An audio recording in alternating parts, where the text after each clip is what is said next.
Thanks for being here, everybody. It's going to be fun. Yeah, so today is about really harnessing your natural curiosity. It's something I've been studying really for the last 11 years. It's interesting, everyone today is talking about following your passion. And how many of you are doing that today? Nice. And this is just something I love doing. I think that's wrong. Actually, I shouldn't say that. You should absolutely love what you do, but it's the notion of how do I find what I should do? To me, I don't believe you should figure out what you should do in life, your life's work, based on your passion. So to me, you shouldn't use that for your search criteria in essence, because that's why a lot of people struggle trying to figure out what they should do is say, okay, what do I love and can I make money at it? And I think that's the wrong way to go about it, because for example, I love sports, but I wasn't that great at it. So do I go next down on the list then and say, well, okay, what else do I love and can I make money at that? And I think that's why a lot of people struggle. So of course you should love what you do, but I think it's the search criteria is where we make the mistake when people tell us to follow our passion. Even Casanova said that curiosity, that love is really about curiosity, and I truly believe that. And it was really after reading a lot about things like this that I have come to believe that finding your life's work is really truly like finding a soulmate, in that they both should stir really a profound and passionate curiosity inside you. That it's really like a childlike sense of wonder for your life, that really you're looking for answers, you're always questioning about them, learning from them, with them, and for them. And this came after really both personally, relationships, and professionally. Because to me, if you stop, when we first meet someone as an example, the excitement of meeting them, getting to know them, learning all about them, learning from them, with them, for them, that's fun. It's the new experiences, it's the learning. But what happens when that fades? Do you like just being with them if you're not really interested in them? It's the same for the work. And I found this years ago when, it's excitement of starting a new business, that's fun, and being with new people, and that's exciting, and we think that's passion, and that's really exciting. But it's the new customers, the new products, but that newness can wear off. Because I found that that's not really where a passionate curiosity lies, which is different.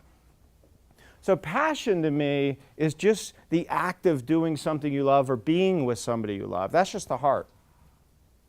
But we leave out the head, we leave out our intelligence, our genius, when we just go after something about the heart. And this hit me years ago when I realized, when I read a quote from Einstein, that he said, I have no special talent. How many of you have seen this quote? I'm only passionately curious. I thought, well, that's interesting.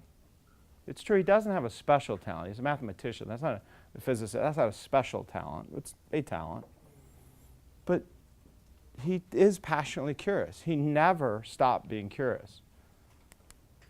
And it made me really think, and I started on this track, and I've been studying curiosity now for about 11 years, and I've realized that we've sadly overlooked its value to humanity, and actually for ourselves, and our own natural curiosity, our own sense of wonder. And I realized it's because most of us lost it as a kid. That our schools really repressed it. That when we're little kids, we all have that sense of wonder. But what they say to us, and they said to me basically, they inferred to me, they didn't say it, they said, Tommy, stop asking those questions. These are the ones that are more important. This math, this history, this science, right? But I was like, I just don't find that interesting. And they called me lazy, right? Right? But I was absolutely curious as a child. I wanted to learn. I just didn't want to learn that. I had other questions. But they didn't ask me what I wanted to learn. But of course I did. So what happens to us is, as each year goes by, there's more and more pressure on us to learn the things that they think is more important. And for a kid like me, I'm just like, Really? So I had to work harder and harder and more pressure and more pressure. And as you get older, what happens is then you have teenage years and that pressure and fitting in. Then maybe getting jobs, more pressure. Then the pressure of school, right? Boyfriends, girlfriends, jobs. Should I go to college? Am I going to college? What happens to most kids, the vast majority around the world, not the 1%ers, not the 2%ers, but even those, our childlike sense of wonder turns into worry, which is a very different thing from a sense of wonder. One's incredibly positive, one's incredibly negative, right? And a lot of us get caught up spinning our wheels on worry instead of wonder. So it's there I kind of started, and I wanted to research curiosity. And what I realized is, yeah, it's the desire to learn. How many of you have kids in the room? Okay? And as babies, that's what they do. They kind of look up and they want to figure out. That's how we discover the world around us. That's how we make sense of the world. It's like human nature's carrot that's like enticing us to reach out and go, what's that? And then we get out of the crib and we play with blocks. We say, hey, what's that? And then I pick it up and throw it at my brother to see if he'll scream. But that's what curiosity, we're trying to make sense of the world, and that's why it's there. And I think everyone knows that, but we've overlooked the value of that. And really, yeah, I already mentioned Einstein said curiosity is more important than knowledge. It is about learning, but it helps us learn and grow. It helps us really discover the world around. That's why it's inside of us. In the lessons, right? Electrocuting ourselves, touching the hot stove, really? That's what curiosity is about. It's how we figure things out, right? But it also helps us evolve, right? So we learn and we grow and we understand and we evolve as human beings, individually, but also collectively as a species, right? Because if you think about it, in the early days, right, we were hunting with, and killing animals with blunt instruments, right, a rock, and hitting women over the head with a club, right? But then we said, I wonder if that's how we should do things. And can we improve on these hunting instruments? And so are we going to get smarter? Are we going to improve on that? And then we turn around and help those behind us. And that's how we evolve as a species. But I realized that we don't get that because we do it so quickly. We wonder about things, but we don't even realize we've forgotten that's really a sense, one of our senses. But all of the other senses leverage curiosity. And we do it so quickly. So for example, when I taste something, I say, oh, what's that? What's that flavor in there? When I hear something, what's that? Or see something. Taste, touch, they all go. It's central to the human experience. But because it's so central, we miss out on its significance. But what I also realized, and what, again, a lot of us fail to realize, is yes, we're all curious, but we're not all curious about the same things or everything, right? Me, not real curious about cars. How many of you are really curious about cars? How many? We got a couple here. Really curious about cars. Keep your hands up. Keep your hands up. How many of you buy car magazines on a regular basis? Okay, a couple hands went down. How many of you have books on your shelves about cars? Okay, a couple went down, one went up. Okay, so we could see some people are far more curious about cars. Some people most people never raise their hand. How about the universe? Okay, a little more. How many, again, magazines, Nova, right? Subscriptions to things, right? Books on our shelves, right? But we don't realize, because we just take it for granted, we don't realize the significance of that. But our own curiosity is on a spectrum. The fact is, for each of us, there's things we're completely disinterested in, have absolutely zero interest. But imagine if that was true for everything, that we, as human beings, we had zero curiosity, completely disinterested in everything, right? We just stand there, kind of, right? Wouldn't care about family, right? Actually, probably wouldn't have met a woman had I not been curious. But actually, we wouldn't have evolved, right? Because we wouldn't have figured anything out. We wouldn't have cared to learn. right? We wouldn't have figured out hunting implements, fire, the wheel. None of that would have existed had we not been curious. Actually, we not only would not have evolved, we would not have survived. Because none of us would have said, hey, wonder what's over the hill, and we never would have ventured out. Actually, we would have even gotten past that because we wouldn't have wondered why our stomach was grumbling, and we wouldn't have eaten. So it's critical, not only to our evolution, it's critical to our survival, about, hey, why is the ground rumbling and that noise? What is that? If we don't wonder what that is, we die. So realize that while there's some things each of us are completely disinterested, it's important that we understand that's on degrees for all of us. And I believe there's a significant reason for that. Because what if we all wondered about the same thing to the same degree? Pretty boring world, right?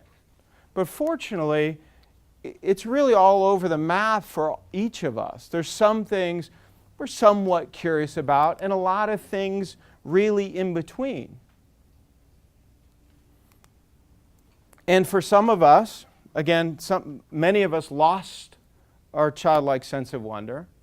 So when I ask people this question all the time, what are you truly passionately curious about? I said, passionately curious. No one's ever asked me that. Passionate about things, but am I passionately curious about something? And the reason is because most people lost that childlike sense of wonder. And what I mean by passionate curiosity, it's something you would chase to the ends of the universe. It's like a quest or an expedition, something you would just love to chase down the answers to for the rest of your life. That's the kind of thing I'm talking about. And there's a lot of things in between for all of us, of course. But all the greats really chase that. But it's interesting for me, and again, I realized this years ago with my own family when I was young. I have a brother that loves cars, but to me, it's just transportation. It just, do I like a nice car? Sure. But do I have magazines, books? Do I read about it? No.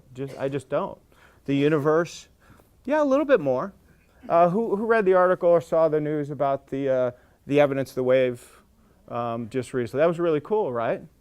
But so I read it and I thought that was really cool. But I didn't then go search for other articles about it. I didn't want to learn more. I'm just not that curious about it. But I thought it was cool for sure.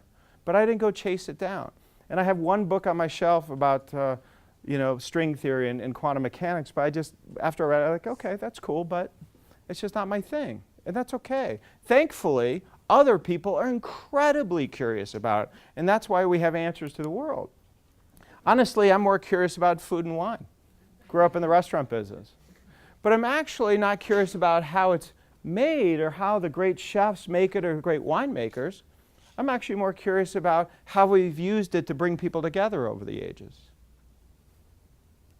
I'm more curious about human behavior. So each of us are curious about different things also for different reasons. I'm actually more curious about sports, specifically Brazilian soccer.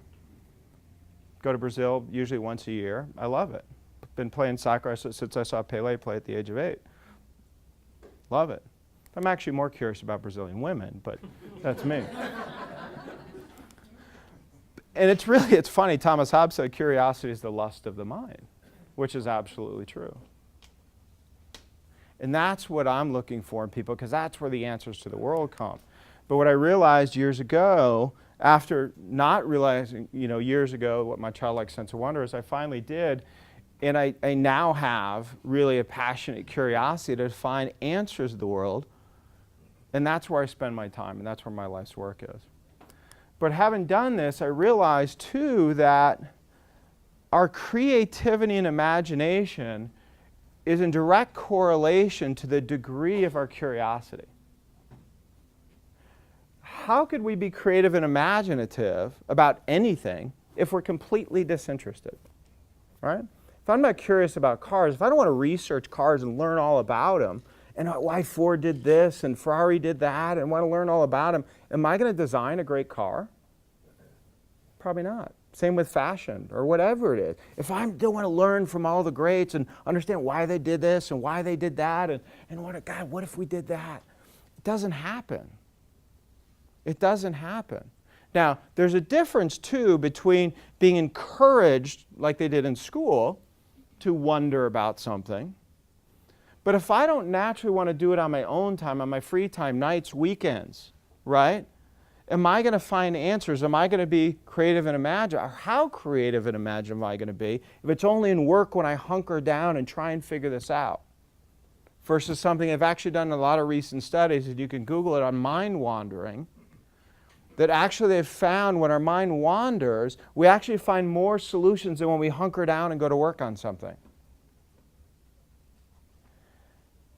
And that's really the space I live in, and realize that so many of us try and go to work on something, and we try and be creative and imaginative, but actually in our free time, when we let our mind wander, we're actually more so.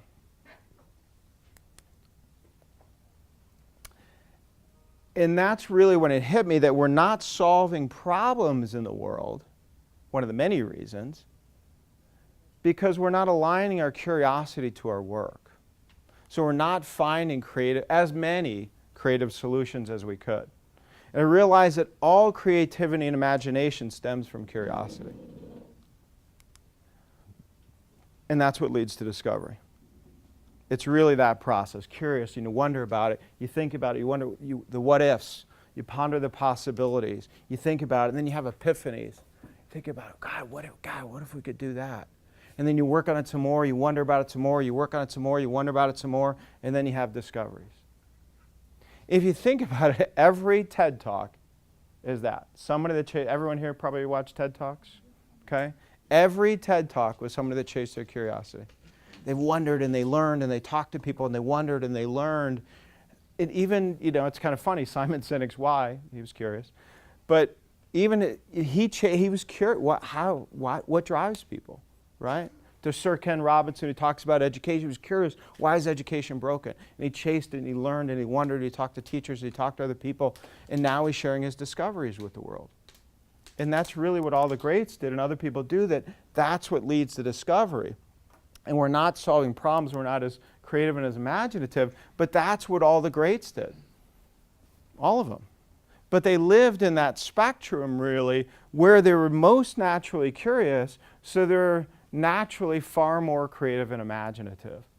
So I started to wonder about that and realized again that that's why we're not solving problems in the world. It can, but it doesn't. I use an example all the time about, a teacher. How many of your teachers, you think, in history, science, math, were truly curious about that in their free time, this is what they wanted to learn?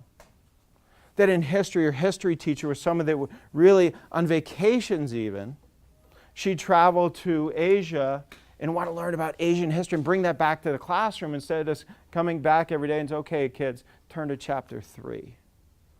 And we're going to teach you something that's been in the textbook for 50 years. Versus going and finding something new and fresh because she chased it down. That's not what happens today. I look at that in Washington. How many people in Washington are really, truly curious about forming a better union?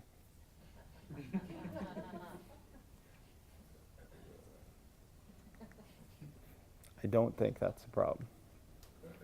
So, again, I ask people this all the time. But do you know where you're most naturally curious? Think about that spectrum. Think about things where you're completely disinterested in, and think about things you just have been wondering about since you were a kid.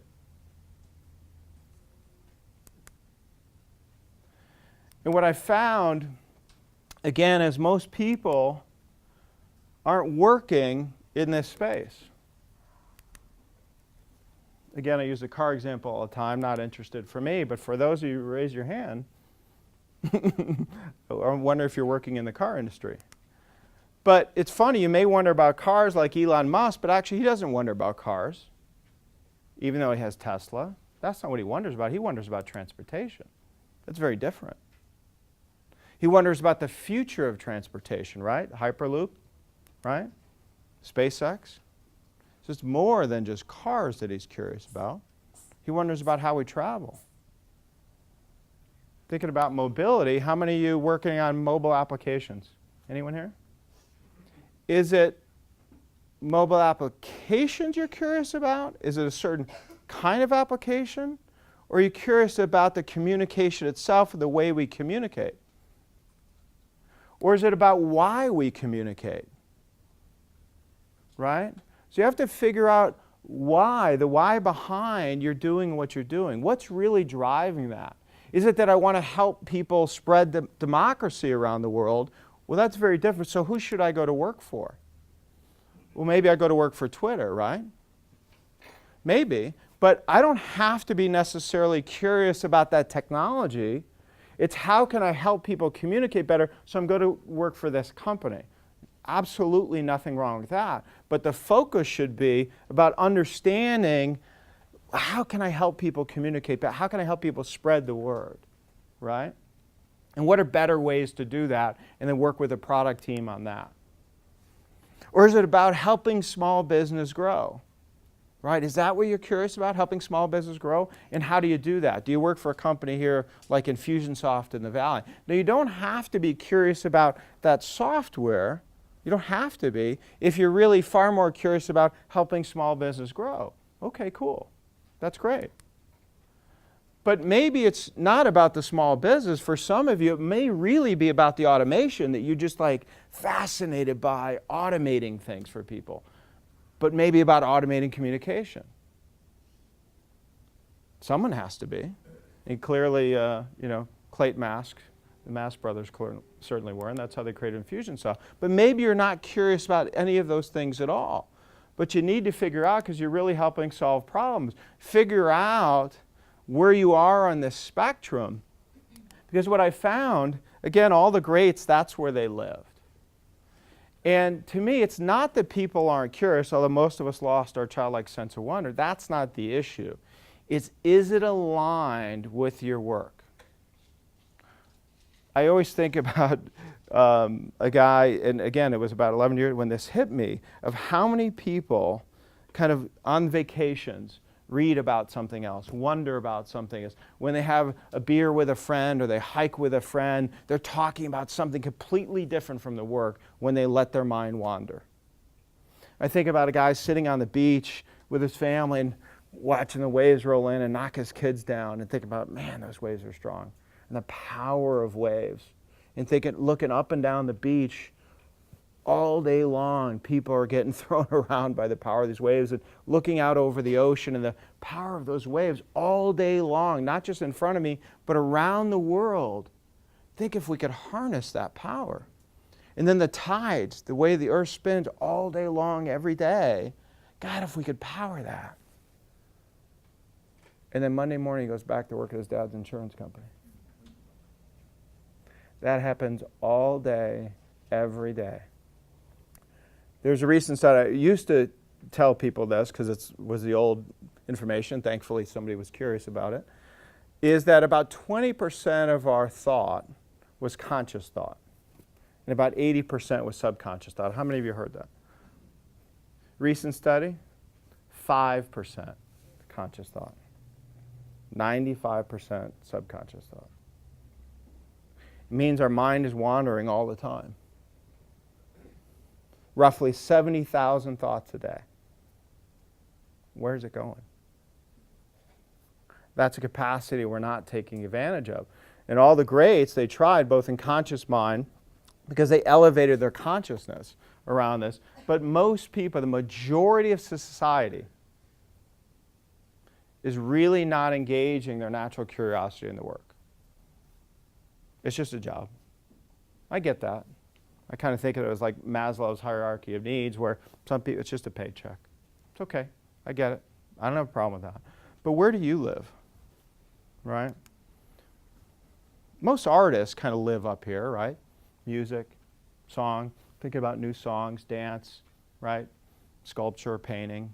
They're always thinking kind of creatively, and that's the work they do. That makes sense. But not all. Because some are just dancing someone else's dance. Some are just singing someone else's song. So not all, right? But what about entrepreneurs? And I've been doing this. I've done a number of startups, and this is kind of where this all started after I got burnt out about 16 years ago, because I was chasing someone else's curiosity. I was chasing someone else's idea. I mean, again, it was exciting because I wanted to be a part of it. I wanted to be part of the .com and all that, and it was fun and working with my buddies. But that was the exciting thing. But I realized I was working on someone else's thing. I didn't really care that much about it. And that's what I realized. Also, the people that do startups, it's like a shiny new toy. Oftentimes, it's something cool, but is that really where your curiosity normally lies? Now, obviously, you're curious about it because you wouldn't have figured this thing out. But is that naturally where it lies? It's no mistake that we're here today at Mac 6 because what I found, and there have already been examples here in the short time Mac 6 has been here, where someone had an idea for something. And it seemed like a really cool idea, but then he had another one. Right? He's off doing the other one. Now, fortunately, the other one is where his passionate curiosity lies, but he wasted time, energy, money, other people's money to get to a certain point. And I see that all the time. There's nothing wrong with trial and error. We all do it. I've done it for many years, every day. But should you really be chasing something because it's just a shiny, new, cool idea, and your friends say, yeah, you should do that. That's cool. Ask yourself, if that's really, could you spend your lifetime doing that? Is that really what drives you? And most of the employees that work for those startups wonder about something else. They spend their nights, weekends, hiking, running, sitting on an airplane, sitting on the beach, under a tree, wondering about something else. So think about that for a minute, the capacity that we have.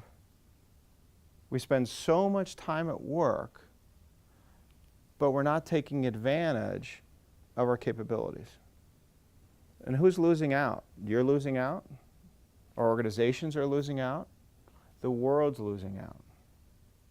Because I truly believe that we're curious for a reason, and we're supposed to be creative and imaginative and bring those discoveries to the world so that we advance the human experience, so that we improve the human condition. And too many of us are just working on things because it seems cool or we can make money. And there's nothing wrong with making money. I think Steve Jobs, people like that are amazing because what he wondered about happened to be something that everyone wanted. Absolutely nothing wrong with that. But if you're chasing something just because you think you can make money, I don't know, I do have a problem with that, and that's one reason I love working with Mac 6. It's about conscious capitalism. Nothing wrong with capitalism. It's great. But it should be a double bottom line. It should be for some good in the world. Something. Anything. But your drive to do it shouldn't be the money. Your drive to do it would be bringing something new to the world. Oopsie. That's me being in security space. Some things never go. So, to me, what I always ask people is really, where is your profound and passionate curiosity? And I mean profound in that it's been with you all along. That you have this curiosity for a reason. And what I help people do is find that. Find not only what they're curious about, but why. Elevate it in your consciousness, and now go chase it the rest of your life. Do you know where your mind naturally likes to wander? Where does it wander off to when you're on vacation, when you're relaxed? Because mind wandering is very different from worrying. Most of us spend too much time worrying. What could you help solve problems to if you tapped into that? What would you love to spend your life doing, chasing down the answers? Think about going on a quest or an expedition like many of the greats did. What problems could you help solve?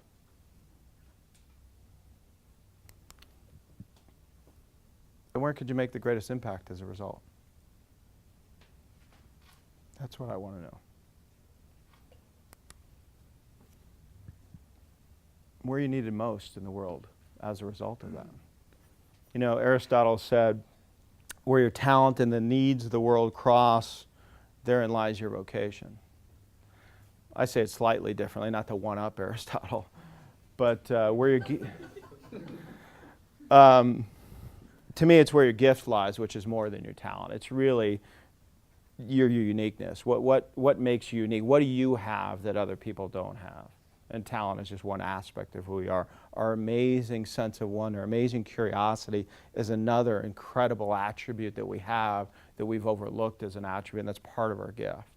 So to me, it's about figuring out where your gift is and aligning that with what the world needs from you, because I believe that's what purpose is about, by the way. Your gift is not for you, by the way, it's for us. It's for us. That's why you're here. We need what you have. And your purpose is to share that gift with the world. And fulfillment comes and only comes when you fulfill your responsibility to humanity. When you share your gift with the world. So that's what we need from you. And that's all I got.